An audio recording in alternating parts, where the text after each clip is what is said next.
एक नई शादी, एक नया जोड़ा, सोनम और राजा रघुवंशी, इंदौर में धूमधाम से शादी होती है। और फिर सपनों का हनीमून शुरू होता है। हाँ, और जगह भी क्या चुनी जाती है, मेघालय। ऊंचे ऊंचे पहाड़, घने जंगल और वो झरने। मतलब बाहर से देखने पर तो ये किसी भी नए जोड़े की जिंदगी की एक एक परफेक्ट शुरुआत लगती है। बिल्कुल, एक ऐसी तस्वीर जिसे कोई भी देखे तो यही कहेगा कि यहाँ से एक खूबसूरत जिंदगी शुरू हो रही है। लेकिन इस परफेक्ट तस्वीर के पीछे एक बहुत ही गहरा और भयानक राज छिपा था। और यही आज हमारी पड़ताल का विषय है। क्या हो अगर ये हनीमून प्यार का जश्न मनाने के लिए नहीं, बल्कि एक सोची समझी बेरहम हत्या की साजिश को अंजाम देने के लिए रचा गया हो। हमारे पास इस पूरे मामले की जो जानकारी है वो किसी थ्रिलर फिल्म की कहानी से कम नहीं है। तो चलिए इस खौफनाक कहानी की परतों को खोलते हैं। इस मामले में जो बात दिमाग को सुन कर देती है वो है धोखे का स्तर। ये सिर्फ एक कत्ल की कहानी नहीं है। ये भरोसे के कत्ल की कहानी है। बिल्कुल, एक ऐसे रिश्ते में जिसकी बुनियाद ही यकीन पर टिकी होती है, वहां धोखा किस हद तक जा सकता है, ये केस उसका एक उदाहरण है। और दिलचस्प बात यह है कि साजिश की जड़ें कितनी गहरी थीं।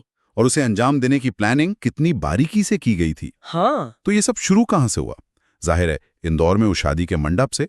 एक तरफ मंत्र पढ़े जा रहे थे और दूसरी तरफ शायद एक खूनी प्लान आकार ले रहा था। बिल्कुल वहीं से। राजा रघुवंशी के लिए तो ये एक नई और खुशहाल जिंदगी की शुरुआत थी, है ना? हाँ, वो अपनी नई पत्नी के साथ भविष्य के सपने देख रहा था। उसे उसे इस बात का जरा भी अंदाजा नहीं था कि जिस इंसान पर वो सबसे ज्यादा भरोसा कर रहा है, उसके दिमाग में कुछ और ही चल रहा है। और ये कुछ और सिर्फ कोई छोटा मोटा मतभेद नहीं था। सोनम के दिल में कोई और था।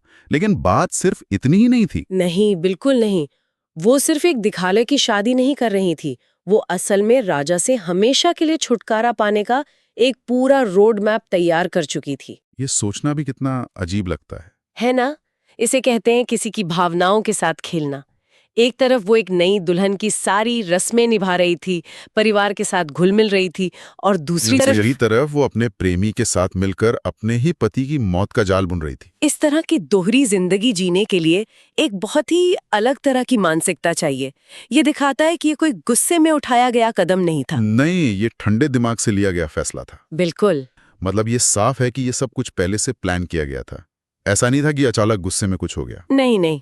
और जब आप कहती हैं कि ये पहले से प्लान था, तो क्या क्या हनीमून पर जाने का फैसला भी इसी प्लान का हिस्सा था? इसकी पूरी संभावना है। देखिए, किसी भी अपराध को अंजाम देने के लिए अपराधी हमेशा एक ऐसी जगह चुनता है जहां वो कमजोर न पड़े और सबूत छोड़ना मुश्किल हो। जैसे कि मेघालय। हाँ, मेघालय जैसी दूर दराज की जगह जहां के रास्तों और इलाकों से आप वाकिफ ना हो, वो इस तरह की साजिश के लिए एक परफेक्ट बैकग्राउंड बन जाती है। उसे एक दुर्घटना का रूप देना आसान हो जाता है। बिल्कुल, वहां कौन किसे जानता है। सही बात है। अनजान जगह, अनजान लोग। यानी हनीमून सिर्फ एक बहाना था। असली मकसद तो राजा को उस जगह तक ले जाना था जहां उस पर आसानी से हमला किया जा सके। ये तो धोखे की इंतहा है। और यही अपराधी के मनोविज्ञान को समझना दिलचस्प बनाता है ना? हाँ, सोनम एक ही समय में दो किरदार जी रही थी। एक पीड़ित का, मतलब एक नई दुल्हन का, और दूसरा शिकारी का, एक शातिर साजिशकर्ता का। और मेघालय पहुंचते पहुंचते उसका शिकारी वाला रूप पूरी तरह से हावी हो चुका था। हाँ, क्योंकि वहां पहुंचकर खेल का अगला दौर शुरू हो गया। जब राजा पहाड़ों और झरनों की खूबसूरती में खोया हुआ था, तब सोनम का पूरा ध्यान अपने फोन पर था। फोन ही उसका सबसे बड़ा हथियार बन चुका था। और वो कर क्या रही थी? वो लगातार अपनी लाइव लोकेशन अपने प्रेमी को भेज रही थी। क्या लाइव लोकेशन? हाँ, हर घंटे, हर मिनट वो कहाँ जा रहे हैं, किस रास्ते पर है, कहाँ रुक रहे हैं, सारी जानकारी हत्यारों तक पहुंच रही थी। जरा सोचिए उस स्थिति के बारे में। राजा को लग रहा होगा कि वो अपनी पत्नी के साथ एक रोमांटिक ट्रिप पर है। लेकिन असल में वो अनजाने में अपने हत्यारों को अपनी तरफ बुला रहा था, और उसकी पत्नी ही उसे गाइड कर रही थी। जिस तकनीक, मतलब लाइव लोकेशन शेयरिंग, को हम अपनी सुरक्षा के लिए इस्तेमाल करते हैं, यहाँ उसी का इस्तेमाल एक ट्रैप बिछाने के लिए हो रहा था।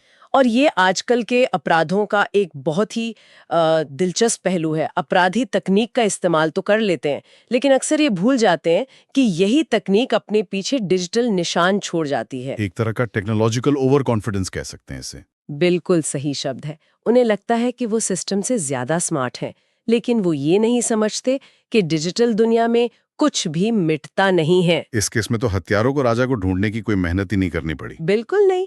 सोनम खुद उन्हें रास्ता दिखा रही थी। उसने उनका काम बेहद आसान कर दिया था। ये इस साजिश को और भी ज्यादा खौफनाक बना देता है। क्योंकि पीड़ित को आखिरी पल तक ये अंदाजा ही नहीं था कि जिस पर वो सबसे ज्यादा भरोसा कर रहा है वही उसकी मौत की वजह बन रहा है। और फिर वो दिन आता है, वो लोग एक झरने के पास पहुंचते हैं जो जंगल और पहाड़ों से घिरी एक सुनसान जगह पर था। एक ऐसी जगह जहां दूर दूर तक कोई और नहीं था, मदद की कोई गुंजाइश नहीं। जानकारी के मुताबिक राजा उस सुनसान जगह पर पहुंचकर थोड़ा असहज हो गया था। शायद उसके मन में एक अनजाना सा डर आया हो। जैसा कि अक्सर ऐसी वीरान जगहों पर होता है। हाँ, वो शायद वापस लौटना चाहता था, लेकिन सोनम ने उसे और आगे चलने के लिए उकसाया। उसे ठीक उसी जगह ले गई जहां हमलावर पहले से घात लगाकर इंतजार कर रहे थे।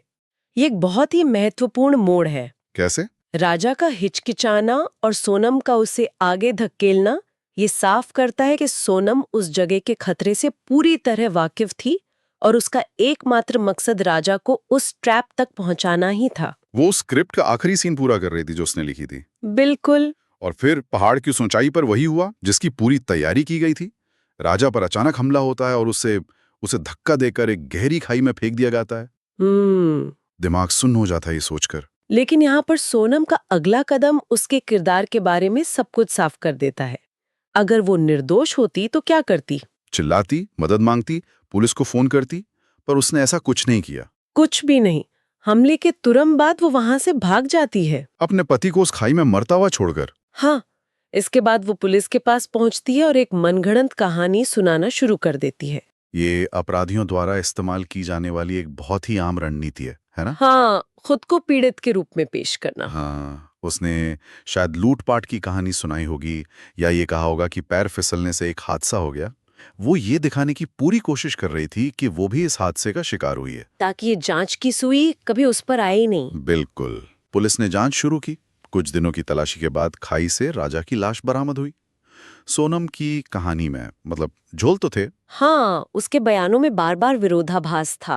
वो अपनी ही कहानी में उलझ रही थी, जिससे पुलिस का शक उस पर गहरा होता जा रहा था। और जब कोई चश्मदीद ना हो तो पुलिस का ध्यान जाता है डिजिटल सबूतों की तरफ। आज के दौर में अपराधी अक्सर ये भूल जाते हैं कि वे भले ही अपराध की जगह से सारे निशान मिटा दें, लेकिन अपने फोन में वो अनगिनत सबूत छोड़ जाते हैं। तो असली कामयाबी पुलिस को तब मिली जब उन्होंने सोनम के फोन की जांच शुरू की, जो फोन अब तक उसका हथियार था। अब वही उसके खिलाफ सबसे बड़ा गवाह बनने वाला था। झूठ का पर्दा फटने वाला था। और ये एक अहम सवाल खड़ा करता है, क्या आज के डिजिटल युग में कोई भी अपराधी पूरी तरह से अपने निशान मिटा सकता है? मुझे लगता है लगभग नामुमकिन है। तो इस मामले में वो कौन से डिजिटल सबूत थे?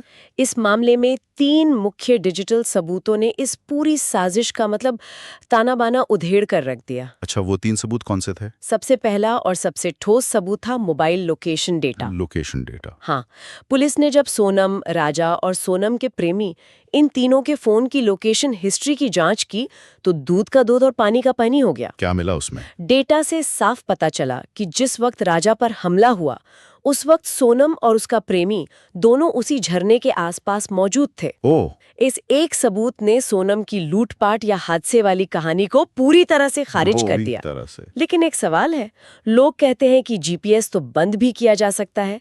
क्या पुलिस सिर्फ जीपीएस पर निर्भर रहती है? बहुत अच्छा सवाल है। नहीं, पुलिस सिर्फ जीपीएस पर निर्भर नहीं रहती। आपका फोन जब ऑन होता है तो वो लगातार पास के मोबाइल टावरों से संपर्क में रहता है। अच्छा। तो भले ही आपका जीपीएस और इंटरनेट बंद हो, पुलिस सेल टावर ट्रायंगुलेशन तकनीक का इस्तेमाल करके आपके फोन की एक अनुमानित लोकेशन पता लगा सकती है। तो जीपीएस बंद करके कोई बच नहीं सकता। ये तो बहुत दिलचस्प है। तो दूसरा बड़ा सबूत क्या था? दूसरा सबूत थे कॉल डिटेल रिकॉर्ड्स यानी सीडीआर्स। हाँ, सोनम और उसके प्रेमी के बीच हुई कॉल्स और मैसेजेस की जांच से उनके रिश्ते और इस साजिश की गहराई का पता चला। पुलिस सिर्फ ये नहीं देखती कि कितनी बार बात हुई, बल्कि वो पैटर्न देखती है। पैटर्न जैसे कि अपराध से ठीक पहले और ठीक बाद में की गई कॉल्स, मैसेज का समय, बातचीत की अवधि, इन सब ने ये साबित कर दिया कि ये सिर्फ एक अफेयर नहीं था, बल्कि एक सुनियोजित हत्या की साजिश थी। और तीसरा सबूत आपने कहा था 3 है। हाँ, तीसरा और निर्णायक सबूत था सीसीटीवी फुटेज। लेकिन मेघालय के पहाड़ों में कहाँ से सीसीटीवी मिला होगा? हर जगह कैमरे मिलना मुश्किल है, सही बात है। लेकिन हाईवे पर, होटलों में या चेकपोस्ट पर लगे कैमरे अक्सर अहम सुराग दे जाते हैं। अच्छा। पुलिस को शायद आसपास के रास्तों से ऐसी फुटेज मिली होगी जिसमें सोनम के प्रेमी और उसके साथियों की गाड़ी या उनकी मौजूदगी की पुष्टि हुई हो। मतलब सीसीटीवी फुटेज ने बाकी डिजिटल सबूतों को एक विजुअल कंफर्मेशन दे दिया। बिल्कुल, जिससे केस और भी मजबूत हो गया। इन तीनों सबूतों के सामने आने के बाद तो सोनम के पास कहने के लिए कुछ बचा ही नहीं होगा। बिल्कुल नहीं। इन ठोस डिजिटल सबूतों के सामने उसका हर झूठ, हर बहाना टूट गया। पुलिस के पास अब ये मानने के लिए पर्याप्त कारण थे कि सोनम पीड़ित नहीं बल्कि इस पूरी साजिश का मास्टरमाइंड थी। और इन्हीं सबूतों के आधार पर सोनम को गिरफ्तार कर लिया गया। वो नई दुल्हन जो कुछ दिन पहले तक अपने पति की मौत का शोक मनाने का नाटक कर रही थी, अब हत्या के आरोप में सलाखों के पीछे थी। और उसके प्रेमी और बाकी साथियों का क्या हुआ? एक के बाद एक सब पकड़े गए, उसका प्रेमी और हत्या में शामिल बाकी साथी भी। जिस साजिश को उन्होंने इतनी चालाकी से रचा था और जिसे अंजाम देने के लिए उन्होंने तकनीक का सहारा लिया था, वही तकनीक उनकी बर्बादी का कारण बन गई। ये मामला वाकई मानवीय रिश्तों के सबसे स्याह पहलू को दिखाता है। मतलब लालच, धोखा और विश्वासघात। जिस शादी को प्यार और भरोसे के साथ एक नई जिंदगी की शुरुआत करनी थी, वो इतनी खौफनाक कहानी में बदल गई। और ये इस बात का भी एक सटीक उदाहरण है कि कैसे आपराधिक दिमाग योजनाएं तो बना लेता है, लेकिन अक्सर उन छोटे छोटे डिजिटल सुरागों को नजरअंदाज कर देता है जो वो पीछे छोड़ जाते हैं। उनका डिजिटल फुटप्रिंट ही उनके खिलाफ सबसे बड़ा गवाह बन गया। सोनम रघुवंशी का ये मामला सिर्फ एक और क्राइम स्टोरी नहीं है। ये हमें आज के रिश्तों की जटिलताओं और उनमें छिपे खतरों के बारे में बहुत कुछ सिखाता है। ये विश्वासघात की एक ऐसी कहानी है जो हमें ये सवाल पूछने पर मजबूर करती है कि हम किसी पर कितना भरोसा कर सकते हैं। और क्या, आज की डिजिटल दुनिया ने धोखेबाजी को पहले से ज्यादा आसान बना दिया है। बिल्कुल। और ये हमें एक अंतिम विचार के साथ छोड़ जाता है जिस पर शायद हम सबको सोचना चाहिए। जिस तकनीक ने हमारी दुनिया को जोड़ा है, हमें एक दूसरे के करीब लाया है, क्या वही तकनीक अब इंसानी रिश्तों में होने वाले धोखे और अपराध की